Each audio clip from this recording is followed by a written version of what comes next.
Good morning, you're watching New Day, all the news you need and more. Now, we've all heard the old saying, a picture is worth 1,000 words. One image, one photograph, it can mean so much for the artist. It can represent their feelings, experiences, as well as their hopes and dreams, among others. Now, our guest today is a photographer, Angela Enrile Panilio, whose stunning photographs at this year's Art in the Park Fair caught our attention. Good morning to you, Angela. Thank you so much for taking time to join us today.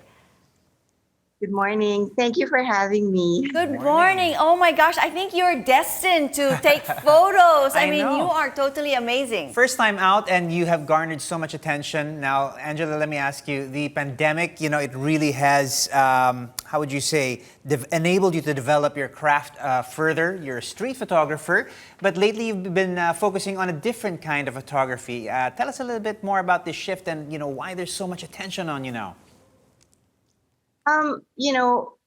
By the name itself, street photography, you really need to be out in the street with people. True. And the pandemic literally cut us off people and cut us off the world around us. So you become more introspective. You notice little things around the house and you notice old photos and how you feel about them. So I think the shift towards more painterly or a little bit bordering on abstract is more an outshoot of what the pandemic has done. Reaction And because, to the current conditions. So I became a little bit more introspective so that I could find my way through the art. So I was taking photos of little things around the house, papers, glasses, anything. So you become more observant as well. So I think eventually with that plus time, you are forced to be a little bit more different, I think. Well, I think you're the only one that can make papers and glasses look so beautiful. It's like, I don't know how you actually do it. I mean, we understand actually that some of your work is already sold out. Right. Diba? So considering it's a photo, can we still get some of your work? Can you remake them? Or it's like, guys, this is only, a one-shot deal here?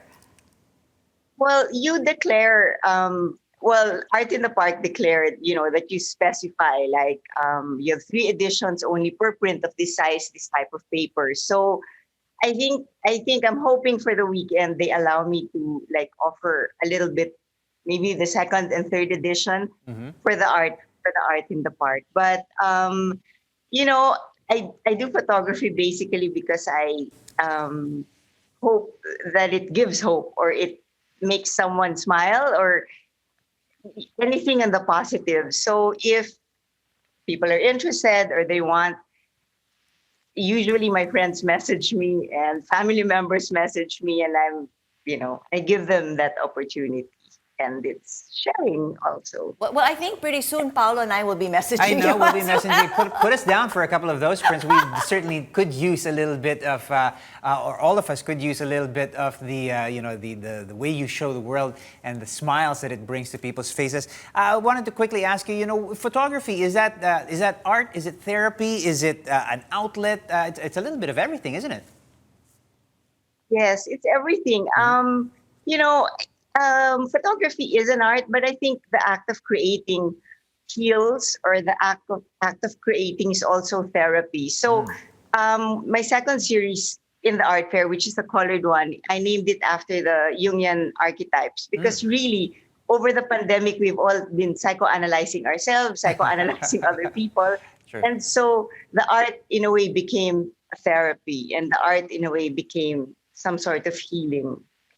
For me, I think, And with that, what would your advice be to those who would want to pursue a career in photography? I mean, like for yourself, was this something that you've always wanted to do? Did you just stumble upon it? And now, you're It's obviously commercially successful for her as well. Agree. So what would your advice be? You know what?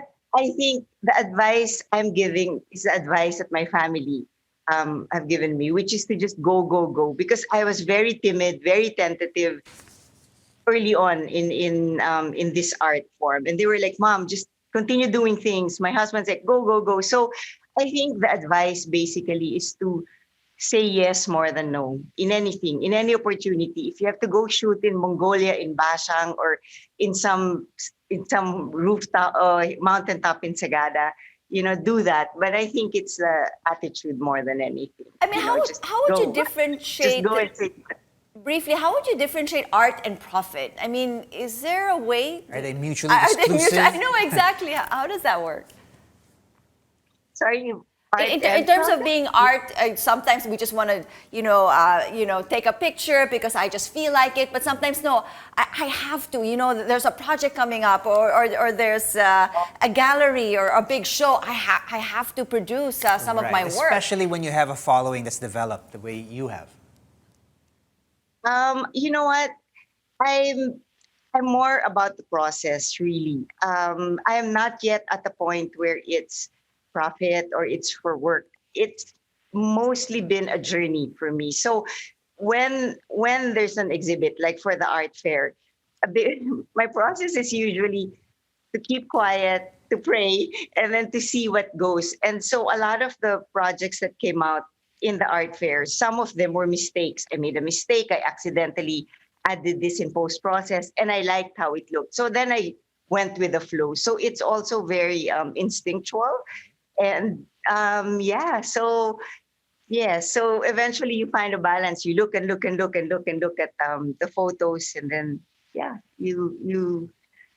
you see, and then when you feel this peace and happiness when the project is over, then that's when I know that okay, it's done. It's done. There Well, you go. it certainly has been successful. We are loving the photos as we see it there. I know people are going to be out looking for your work. The virtual Art in the Park runs until Sunday, February 28th. Thank you so much, Angela, for sharing your story with us right here on New Day. Thank you so much.